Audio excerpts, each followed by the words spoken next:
दोस्तों काफी सारा काम हमारे कंप्यूटर्स में ऐसा होता है जिन्हें हमें बैक डेट में भी करना पड़ता है या फिर फ्यूचर डेट में भी करना पड़ता है। खास तौर से ये प्रॉब्लम आती है प्रोफेशनल लोगों के साथ कि भाई मुझे मेरा काम कुछ पेंडिंग पड़ा है और अब मैं उससे लेट कर नहीं सकता क्योंकि वो ट्रेस हो रहा है काम।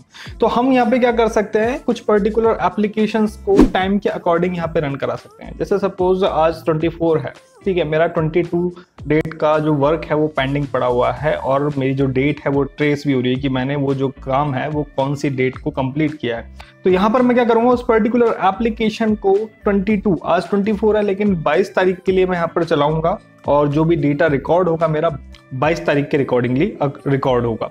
ठीक है, तो यहाँ पर कुल मिला के बात यह है कि हम यहाँ पे इस वीडियो में सीखेंगे कि किसी भी एप्लीकेशन को हम टाइम के अकॉर्डिंगली कैसे रन कर सकते हैं अपने अकॉर्डिंग। ठीक है, यानी कि हम बैक डेट में भी वर्क कर सकते हैं और फ्यूचर डेट में भी वर्क कर सकते हैं। कोई काम आपको एडवांस में करना है और डेट आपकी मेंशन हो जाए अपने आप, तो वो भी आप कर सकते हैं। तो इसके लिए हम यहाँ पे एक टूल का यूज लेंगे। एक क्वेरी मेरे पास आई थी इसलिए, और एक इंटरेस्टिंग क्वेरी है इसलिए मैं आप लोगों के लिए यहाँ पे वीडियो बना रहा हूँ। तो हो सकता है कि आप लोगों के काम आए या फिर एज अ ट्रिक आप इसको यूज कर सके। ठीक है, तो इसके लिए हम यहाँ पे एक टूल यूज लेंगे जिसका नाम है रन एज डेट। ठीक है, इसको सर्च कर लेते हैं गूगल पे, रन एज डेट। ठीक है, ऐसे एक साथ लिख देंगे और आगे लिख देंगे निरसॉफ्ट। ठीक है, निरसॉफ्ट के द्वारा बनाई हुई एप्लीकेशन है, पोर्टेबल एप्लीकेशन है। रन एज डेट आप देख सकते हैं, ऊपर आ गया run a program with specified date. इस पे आप क्लिक करेंगे। क्लिक करने के बाद निरसॉफ्ट की आपके पास वेबसाइट ओपन हो गई, आप देख सकते हैं। और यहाँ पर आपको थोड़ा सा नीचे आना है और टूल यूज करना है। टूल यूज करने से पहले आपको सबसे पहले ये पता होना चाहिए जो आप एप्लीकेशन यूज में ले रहे हैं वो 32 बिट है या फिर 64 बिट है। ठीक है, यहाँ पर आप वही टूल डाउनलोड करें या फिर दोनों भी कर सकते हैं। ये जो आप ऊपर देख रहे हैं डाउनलोड रन एज डेट, जिसके आगे कुछ नहीं लिखा हुआ है वो 32 बिट टूल है। और ये जो download run as date for X64 लिखा हुआ है 64 बिट टूल है। तो ये आप पर्टिकुलर एप्लीकेशन, अगर सपोज कोई एप्लीकेशन 32 बिट है तो आप 32 बिट वाला यूज करेंगे, 64 बिट है तो 64 बिट वाला यूज करेंगे। जस्ट आपको क्लिक करना है और यहाँ पे इस टूल को डाउनलोड कर लेना। मैंने डाउनलोड किया हुआ है इसलिए मैं इसको यहाँ पे कैंसिल कर देता हूँ और मैंने दोनों ही वर्जन यहाँ पे डाउनलोड किए हुए हैं। आप देख सकते हैं ये 64 बिट है क्योंकि इसमें आगे 64 लिखा हुआ है और ये 32 बिट है। ठीक है, तो यहाँ पर मैं आपको एक वर्ड की एप्लीकेशन को एक पास्ट डेट में रन करके बताता हूं। पास्ट या फ्यूचर किसी भी डेट में आप रन कर सकते हैं।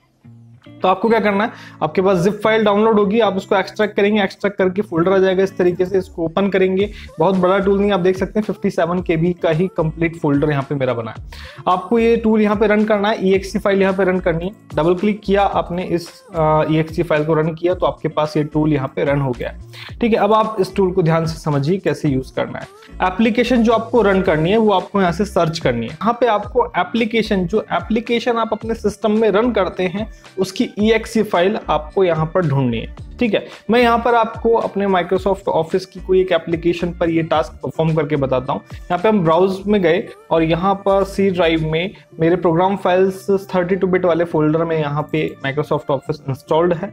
और यहाँ पे माइक्रोसॉफ्ट ऑफिस के फोल्डर में गए, यानी यहाँ पे रूट में गया मैं और यहाँ पर ऑफिस 16 में जाने के बाद आप देख सकते हैं यहाँ पे तमाम जितने भी माइक्रोसॉफ्ट के जो प्रोडक्ट हैं उनकी EXE फाइल मेरे सामने आ रही है। इसी तरीके से आपकी कोई और एप्लीकेशन हो जिसमें आप अपना वर्क करना चाहते हैं डेट के अकॉर्डिंग, तो आप वो चूज करेंगे। ठीक है, जहां पर भी इंस्टॉल हो EXE फाइल आपको चूज करनी है। तो जैसे सपोज मैं यहाँ पे विनवर्ड यानी कि वर्ड की यहाँ पर जो EXE फाइल है जिससे हम माइक्रोसॉफ्ट वर्ड ओपन करते हैं वो मैं चूज कर रहा हूँ यहाँ पे और देन ओपन कर रहा हूँ।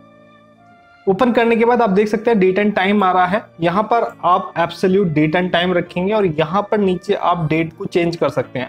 जो करंट डेट है जो आप देख पा रहे हैं नीचे मेरे सिस्टम में वो 24 है आज।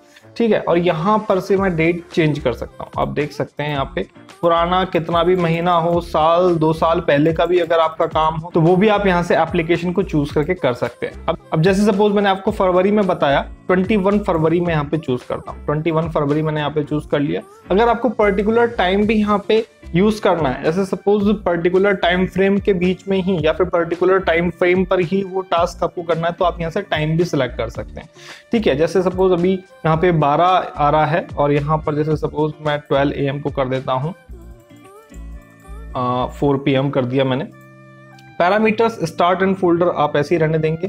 अब आप यहाँ पे देखिए कुछ नीचे ऑप्शंस आ रहे हैं, move the time forward according to the real time, यानी कि आप उस एप्लीकेशन को उस डेट के रियल टाइम के अकॉर्डिंग आप उसका टाइम मूव करना चाहते हैं। जैसे सपोज आपने 4 बजे 21 तारीख को काम स्टार्ट किया और आपको काम करने में कुछ टाइम भी हो रहा है, तो 4 बजे से वो टाइम ऑटोमेटिकली उस एप्लीकेशन का रन होगा, आपके करंट सिस्टम का कुछ नहीं होगा। करंट सिस्टम का टाइम यही रहेगा, उस एप्लीकेशन का टाइम रन होगा 4:01, 2 मिनट, 3 मिनट, ठीक है। तो ये ऑप्शन उसके लिए। देन यहाँ पे एक नीचे ऑप्शन आ रहा है इमीडिएट मोड, तो आप इमीडिएट मोड को भी चेक कर देंगे। उससे क्या होगा, जैसी एप्लीकेशन आपकी स्टार्ट होगी टाइम आपका रन हो जाएगा, ठीक है। ये चेक करने के बाद आपको जस्ट करना है रन, ठीक है। तो जब मैं यहाँ पे रन करूंगा तो आपने देखा कि माइक्रोसॉफ्ट वर्ड की जो फाइल है वो यहाँ पे ओपन हो गई है, ब्लैंक डॉक्यूमेंट मैंने ओपन कर लिया।